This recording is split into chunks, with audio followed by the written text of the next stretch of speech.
13.1.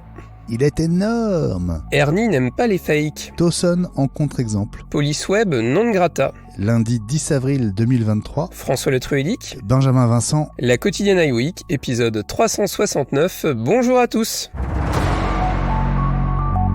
iOS 16.4.1, macOS 13.3.1, on ne s'y attendait pas, elles sont pourtant arrivées au début de ce long week-end de Pâques. En apparence, elles ne vont rien changer à l'expérience avec votre iPhone ou votre Mac, mais ces deux mises à jour comblent surtout deux failles de sécurité majeures. Et la mise à jour d'iOS règle tous les bugs apparus avec la 16.4, notamment les problèmes liés à la batterie, à l'architecture maison et à l'appli météo. Et côté macOS, cette mise à jour rétablit notamment Commande universelle qui avait cessé de fonctionner, François, pour certains depuis macOS 13.3. Alors petit souci ou gros souci, comme tu l'as dit, pour moi les deux principaux soucis c'est ces deux failles qui ont été enfin comblées et c'est important qu'Apple réagisse rapidement. Et puis moi j'étais pas concerné par les problèmes de commande universelle, moi ça fonctionnait toujours bien chez moi. Maintenant je pense que ça dépend toujours pareil de votre système, de vos matériels, etc. Maintenant on rappelle qu'il y a une petite nouveauté depuis peu, c'est-à-dire que les mises à jour de sécurité sont vraiment vues un peu différemment au niveau de l'interface. Sur iOS vous avez clairement indiqué que ce sont des mises à jour de sécurité. Ça a un côté rassurant, je trouve, et je trouve ça, on vous le répétera jamais assez, surtout sur les petites mises à jour comme ça, autant sur les mises à jour majeures ou les mises à jour intermédiaires comme la 16.4, bon, que vous attendiez quelques jours, c'est pas trop gênant, mais quand c'est des correctifs, surtout de sécu, traînez pas trop à les faire. Si le futur iPhone 15 Pro ou Pro Max vous intéresse, deux nouvelles séries de rendus circulent. La première est l'œuvre de Jan Zelbo qui travaille désormais pour 9to5Mac. On y voit ce que devrait être l'iPhone 15 Pro en rendu photoréaliste en couleur, avec ses nouveaux boutons capacitifs, un énorme bloc photo, vidéo, un contour désormais en titane gris anthracite et des bords légèrement plus arrondis. Et bien sûr, le port USB-C à la place du Lightning. Sur la deuxième série de rendus, il s'agit là d'images plus brutes, sorties tout droit d'un logiciel 3D, typiquement celui d'un fabricant d'étui. Ils ont été publiés samedi sur Twitter par Shrimp Apple Pro et offrent une vue complémentaire. On y voit notamment nettement mieux les nouveaux boutons.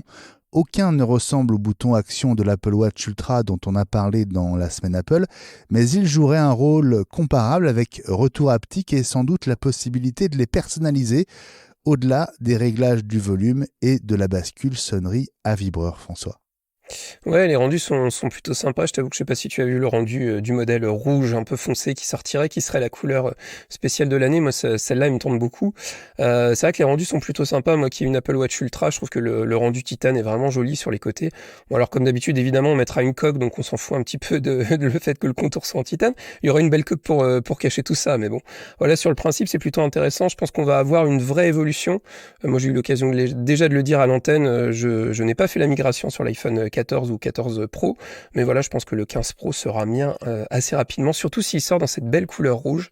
Mais on verra, sur l'Apple Watch Ultra, le bouton d'action est quand même hyper limité. Ce sera peut-être l'occasion pour Apple aussi de faire une petite mise à jour sur la nouvelle version de WatchOS et enfin laisser la possibilité de plus de paramétrage.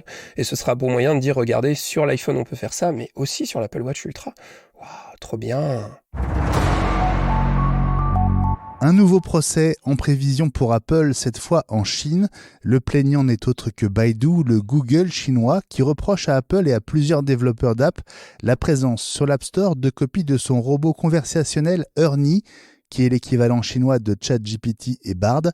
Plainte a été déposée vendredi à Pékin parce qu'il n'existe pas d'app Bernie officielle, bien que cette IA ait été lancée au mois de mars. Du coup, plusieurs développeurs ont vu le filon.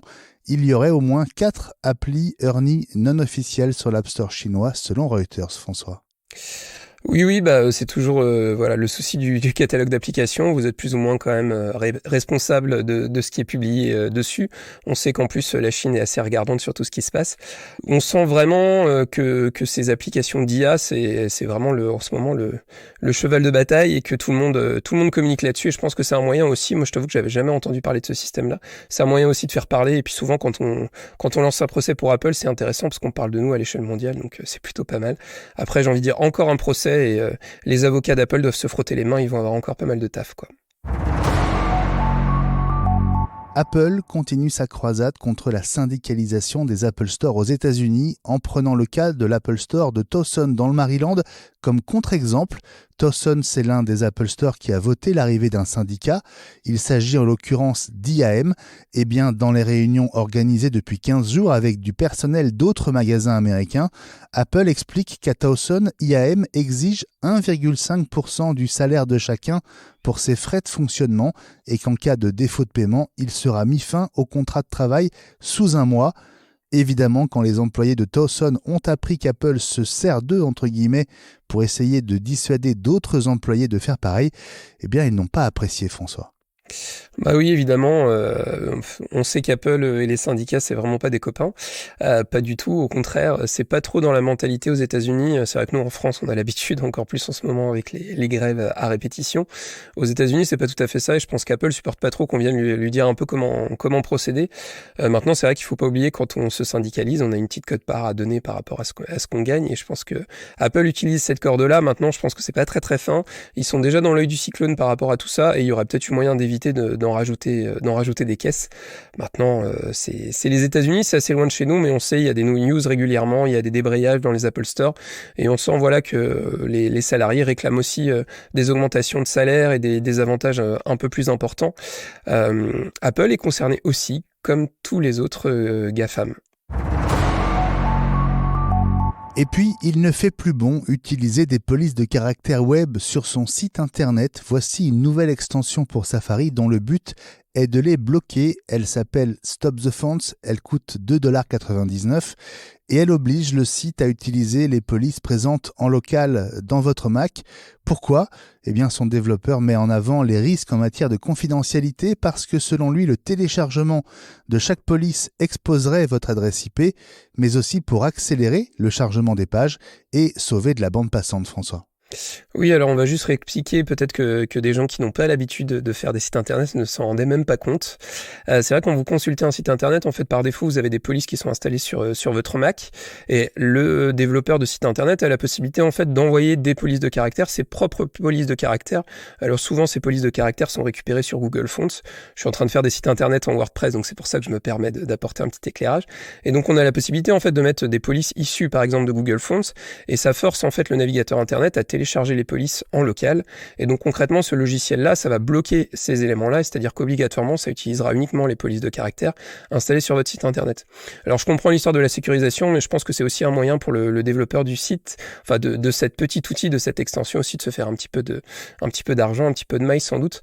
Il faut pas oublier que souvent, en fait, quand vous faites un site internet, la mise en page dépend vraiment de la police de caractère, et vous étonnez pas si à un moment, si vous utilisez cette extension, vous avez un site qui paraît un peu bizarre au niveau de l'interface. C'est parce que des fois, tout est calibré en fonction de police de caractère, et ça peut rendre un truc un peu moche. Donc si vous avez peur qu'on vous pirate, etc., vous pouvez activer cette extension. Maintenant, c'est vrai que ça peut influer sur ce que vous verrez à l'écran aussi, selon les sites internet. La quotidienne iWeek Reviens demain. et bon lundi de Pâques.